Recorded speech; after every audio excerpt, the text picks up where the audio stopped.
तो ये हम बैठ चुके हैं अपनी कैब पे। कैब वाले भैया ने निकाल दी है कैब, और जैसा कि आप देख सकते हैं कि चारों तरफ है बहुत फॉग।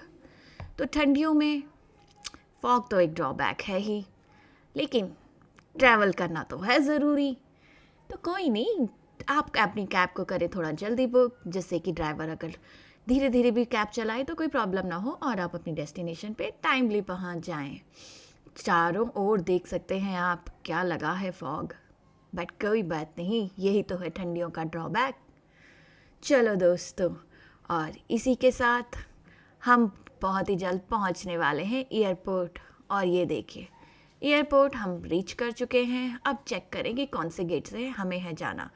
हमने अपनी ऐप फ़ोन पे ऐप डाउनलोड कर दी थी डीजी यात्रा, जिससे कि हमें क्यू में खड़ा ना होना पड़ा। डीजी यात्रा के लिए एक सेपरेट काउंटर होता है और अब वहाँ पे आप पैसा को खड़ा होना होता है, वो आपके फेस को रीड करते हैं और आप इंटर कर जाते हैं।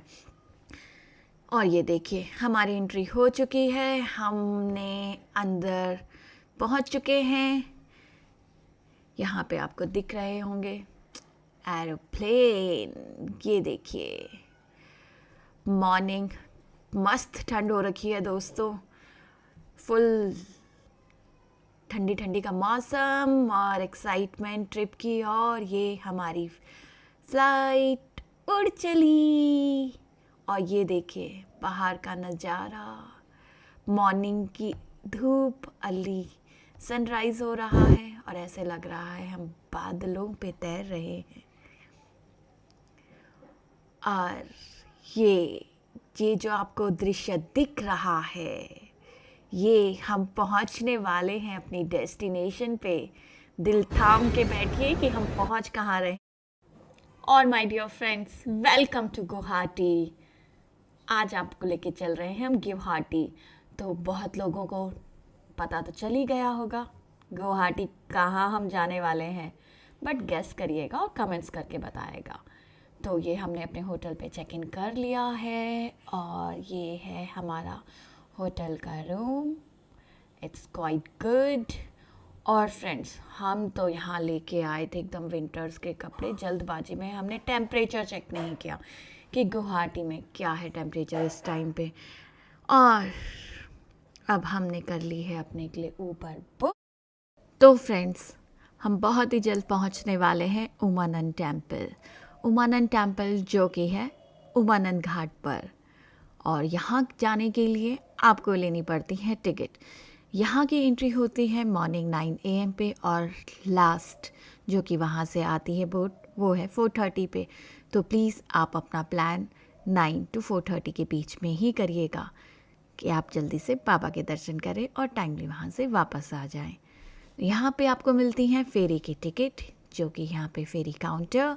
यहाँ पे आपको 2 फैसिलिटीज़ अवेलेबल हैं। ये है जो कि आपको दिख रहा है, यहाँ से आपको मिलती हैं प्राइवेट टिकट्स फेरी के लिए, और एक दूसरी सुविधा उपलब्ध है जो कि है गवर्नमेंट द्वारा। अगर आप प्राइवेट से टिकट लेते हैं, वो आपको पड़ती है पर पर्सन 100 रुपीज़ जाना एंड 100 रुपीज़ आना, तो इस तरह से हो गया 200। और गवर्नमेंट के लिए आपको पड़ती है 40 रुपीज़ जाना एंड 40 रुपीज़ आना, 80 रुपीज़। तो बेटर है कि आप वैसे गवर्नमेंट की टिकट करवाएं, जो कि आपको करवा देंगी, पहुंचा देंगी उमानंद टेम्पल। लेकिन क्योंकि हमारे पास था टाइम का शॉर्टेज और हम गवर्नमेंट वाली बोट के लिए वेट नहीं कर सकते थे, इसलिए हमने ले ली प्राइवेट टिकट्स और हम चल दिए हैं बाबा के दर्शन के लिए। तो देखिए, ये है उमानंद घाट। उमानंद मंदिर जो असम के गुवाहाटी शहर में ब्रह्मपुत्र नदी के बीच बने मयूर द्वीप पर बना है। यह मंदिर भगवान शिव को समर्पित है। इस मंदिर के बारे में कई कहानियाँ प्रचलित हैं। ये देखिए, ये है ब्रह्मपुत्र नदी। वाव, वातावरण इतना शीतल और इतनी ठंडी ठंडी हवा कि मज़ा ही आ रहा है दोस्तों। देखिए कितना शांत, और ये पानी की धारा, वाव, चारों तरफ एकदम शांत। और ये देखिए, ये बोट आप देख रहे हैं, ये सब जा रही हैं टेम्पल की ओर। इस मंदिर का निर्माण राजा गदाधर सिंह ने 1694 ईस्वी में करवाया था। फिर यहाँ पे 1897 में भूकंप से मंदिर को काफ़ी नुकसान हुआ, लेकिन यहाँ का एक स्थानीय व्यापारी था जिसने इसका पूर्ण निर्माण करवाया। मंदिर के आसपास भगवान विष्णु और उनके 10 अवतारों की मूर्तियाँ भी हैं। मंदिर की दीवारों पर सूर्य, शिव, गणेश और देवी जैसे हिंदू देवी देवताओं की मूर्तियाँ हैं। ये देखिए, ये जो आपको टापू दिख रहा है, ये दुनिया का सबसे छोटा टापू है और यहीं बसते हैं हमारे शिव उमानंद। इस स्थान को भस्मासुर के नाम से भी जाना जाता है। ये टेम्पल मयूर द्वीप पर स्थित है। इस शांत पूजा स्थल का नाम भगवान शिव के नाम पर रखा गया है। और ये देखिए, यहाँ से ये हम उतर चुके हैं अपनी बोट से और चल जाते हुए मंदिर की ओर। यहाँ पे ये आपको सीढ़ियाँ मिलेंगी जहाँ आपको पार करते हुए मंदिर की ओर लेके चलेंगी। उमानंद नाम 2 हिंदी शब्दों से आया है, अर्थात उमा जो भगवान शिव की पत्नी का दूसरा नाम था यानी सती, और आनंद जिसका अर्थ है खुशी। भारत में शिव और पार्वती जी के यूं तो कई मंदिर हैं। कोई मंदिर मेट्रो शहर में है तो गाँव में, कोई पहाड़ों पर, मगर इस मंदिर दुनिया का सबसे छोटा रिवर आइलैंड उमानंद में है। यह आइलैंड भारत के असम राज्य के गुवाहाटी शहर में मौजूद ब्रह्मपुत्र नदी के बीचों बीच है। वैसे तो आइलैंड पर 12 महीने भक्तों की भीड़ लगी रहती है बाबा के दर्शन के लिए, मगर सावन, शिवरात्रि और नवरात्रि के समय यह भीड़ दुगनी हो जाती है। दरअसल यहाँ पर शिव जी का एक प्राचीन मंदिर है। स्थानीय लोगों के बीच मंदिर को बहुत महत्व है, इसलिए सावन और शिवरात्रि के समय इस मंदिर पर उत्सव मनाया जाता है। उमानंद आइलैंड से कुछ ही दूरी पर कामाख्या देवी का मंदिर है। कहते हैं कि जब शिव जी इस आइलैंड पर बैठकर तपस्या कर रहे थे, तब पार्वती जी उनका इंतज़ार कामाख्या देवी मंदिर पर बैठकर कर रही थी। बस तब से ही इस जगह का नाम उमानंद पड़ गया। स्थानीय लोग यह मानते हैं कि कामाख्या देवी मंदिर के दर्शन करने से पहले इस मंदिर में भक्तों को आकर पहले शिव जी के दर्शन करने चाहिए, तभी कामाख्या देवी के दर्शन सफल हो पाते हैं। नवरात्रि के समय क्योंकि कई भक्त कामाख्या देवी के दर्शन करने आते हैं, इसलिए जिन्हें इस कहानी के बारे में पता चला है वे पहले शिव जी के दर्शन करते हैं और बाद में देवी मंदिर जाते हैं। यहाँ के लोकल लोग मानते हैं कि भगवान शिव के यहाँ निवास करने से उनके शहर पर किसी भी तरह की विपदा नहीं आएगी। ऐसा हुआ भी है। गुवाहाटी के कई बार तेज भूकंप और बाढ़ आई, मगर ना तो शहर में कोई नुकसान हुआ और ना ही आइलैंड को।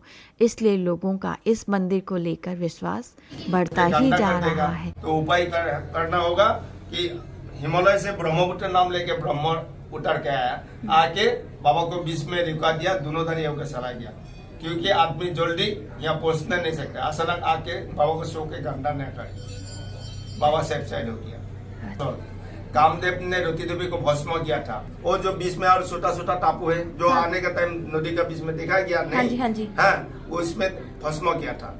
इसीलिए इसको भस्मासुर कहा जाता है। टोटल एरिया को नाम है भस्मासुर। अच्छा, पूरे एरिया का नाम हो गया भस्मासुर। और कामदेव उमानंद बाबा जी का नाम, शिव जी का ना, उमानंद। हाँ जी। भस्मासुर पहाड़ों में। अच्छा, तो भैरव जी भैरव वो है कामाख्या देवी है माता, ये है बाबा भैरव बाबा। अच्छा, भैरव बाबा। तो भैरव बाबा का नाम क्या है यहाँ पे वाले? उमानंद बोलते हैं। अच्छा, उमानंद भैरव बाबा बोलता है। अच्छा, हाँ जी। काली कामाख्या देवी को भैरव बोलता है। हाँ जी, हाँ जी, हाँ। तो इसमें जैसे तो उसके बाद आके बाबा के पास दर्शन हो गया। हाँ। अच्छा, नहीं बाबा को करके माँ को पास जाएगा, कोई दिक्कत नहीं। नहीं। अच्छा, पास जाने से बाबा को पास आना होता है और बाबा का पास जाने से माँ को पास जाना होता है। अच्छा। नहीं तो मनुष्य जीवन निष्फल रहता है। हाँ। तो ये थे बाबा जी यहाँ पे जो बता रहे थे हमें यहाँ की स्टोरी। इनके अकॉर्डिंगली चाहे आप कामाख्या के दर्शन करें या उमानंद के, लेकिन अगर आप कामाख्या जाएं तो उमानंद टेम्पल ज़रूर आएं, और उमानंद आ जाएं तो कामाख्या मंदिर ज़रूर जाएं। लेकिन पौराणिक कथाओं में ये मान्यता है कि पहले आप उमानंद जाएं और फिर माता के दर्शन करें। तो आपको जो भी ठीक लगे आप वो अब कर सकते हैं। हम लोग तो चले पहले उमानंद और फिर जाएंगे कामाख्या माता के दर्शन के लिए। तो जैसे कि आप देख सकते हैं यहाँ पे बहुत भीड़ है, और ये है यहाँ मंदिर के अंदर डमरू, जो कि जब बजा, ओह, मैं वो रिकॉर्ड नहीं कर पाई क्योंकि रिकॉर्ड करना मना था। लेकिन आप यहाँ पे कभी जाएं तो ये सुनते ही मतलब दिल के शब्द नहीं है मेरे पास व्यक्त करने के लिए। और ये हम अंदर चल पड़े हैं गर्भगृह में। ये हैं बाबा जी।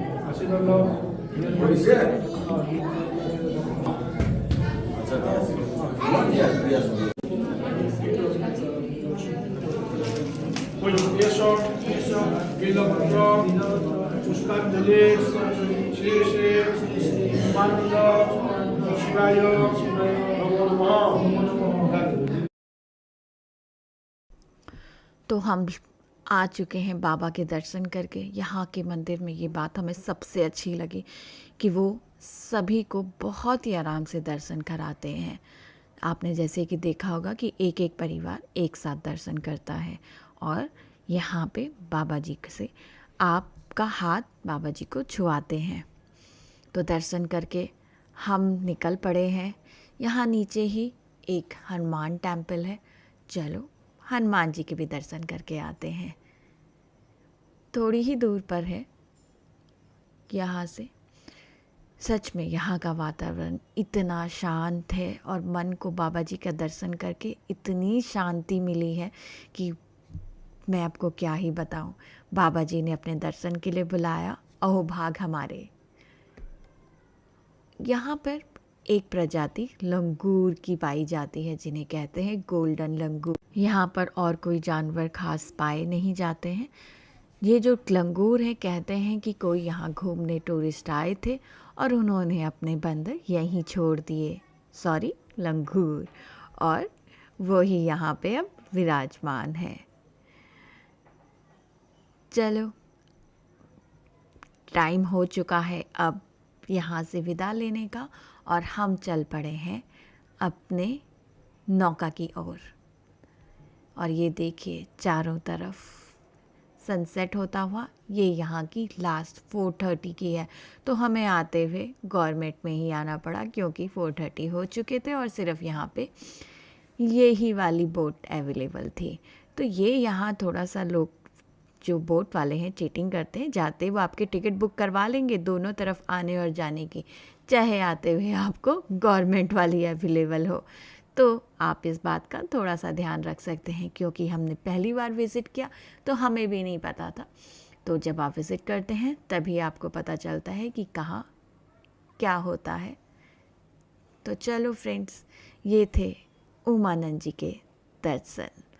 बस उमानंद जी के दर्शन करके अब, क्योंकि 5 हमें ऑलरेडी यहाँ हो चुके हैं, तो अब हम अपनी नेक्स्ट डेस्टिनेशन पे तो नहीं पहुँच सकते। तो हमने सोचा चलो होटल ही वापस चलें।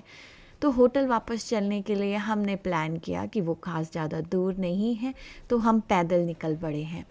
ये है यहाँ का फेमस मार्केट, जो कि है फैंसी बाज़ार। फैंसी बाज़ार फेमस है यहाँ के लोकल चीज़ों के लिए। यहाँ मिलती है गुवाहाटी की फ़ेमस चीज़ें हैं मेखला साड़ी, जो कि आपको नीचे एक साड़ी का आधा स्तर मिलता है और ऊपर जिसे कहते हैं दुपट्टा टाइप, वो एक अलग होता है, तो उसे कहते हैं मेखला। मैंने यहाँ थोड़ी बहुत शॉपिंग करने के लिए चीज़ें देखी हैं, लेकिन अभी कुछ ख़रीदा नहीं, जैसे कि आप देख सकते हैं। हमने सोचा कि पहले हम एक्सप्लोर करते हैं कि कहाँ क्या मिलता है। ये है चाय की दुकान, क्योंकि आपको पता ही होगा कि चाय तो फेमस है असम की। हमने कहा चाय तो लेके जाना बनता है और सबको देना बनता है। तो चलो, हाँ, पैदल पैदल हमारा होटल यहाँ से 4 to 5 किलोमीटर था, लेकिन मेरे भाई ने कहा नहीं, हम पैदल ही चलेंगे और इस तरह से एक्सप्लोर भी हो जाएगा। और मैं आपको यहाँ पे दिखाती हूँ एक सेम। ओ माय गॉड, कितनी है ये लंबी! ये देखिए, ये तो मैंने पहली बार देखी, क्योंकि हमारे इधर ऐसी सेम नहीं होती जो इतनी लंबी है। पता नहीं इसकी सब्ज़ी कैसी होती होगी। चलो फिर कभी आए तो ज़रूर टेस्ट करेंगे, इस बार तो मुमकिन नहीं। तो देखिए, बाकी ये शहर बिल्कुल दिल्ली जैसा ही मुझे लगा, कुछ खास नहीं। वैसे ही रोडें, वैसे ही यहाँ पे सारे मॉल्स वगैरह अवेलेबल हैं। लेकिन हाँ, यहाँ की एक बात, यहाँ कोल्ड ड्रिंक में आपको लिम्का तो मिलना, ओ बाबा रे बाबा, मिलने से रही। लिम्का, फैंटा, मिरिंडा, यहाँ कुछ भी अवेलेबल नहीं था सिवाय ड्यू के। तो हमें चलाना पड़ा काम ड्यू से। खैर चलो, कोई बात नहीं, होता है कभी कभी।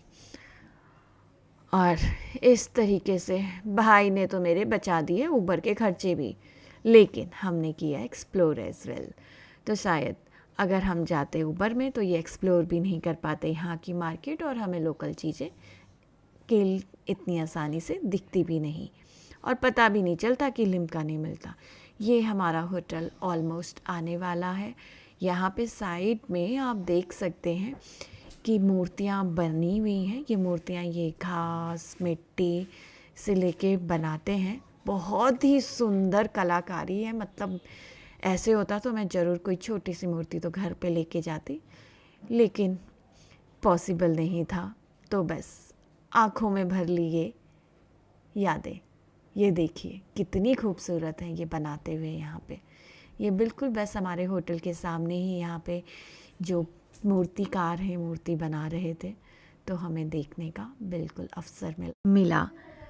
तो इसी के साथ आज का हमारा यहाँ का सफ़र होता है ख़त्म, जो कि हमने किए थे उमानंद बाबा जी के दर्शन, और यहाँ की लोकल मार्केट को हमने किया था एक्सप्लोर। तो अब हो चुकी है काफ़ी शाम और हम भी हो चुके हैं बेहाल। तो अब हम होटल पहुँच के करेंगे जल्दी से अपने के लिए खाना ऑर्डर, फ्रेश होके, और जल्दी जल्दी सो जाएंगे, क्योंकि कल सुबह हमें है जाना माता के दर्शन के लिए। तो आप सभी दिल थाम के बैठिए, जल्दी मैं आपको दिखाऊंगी माँ कामाख्या के दर्शन के लिए। वीडियो जल्दी हमारे चैनल पे अपलोड होगी, तो प्लीज़ तब तक सभी को मेरा सत श्री अकाल, नमस्ते, सबा खैर, और हाँ, प्लीज़ सब्सक्राइब आवर चैनल।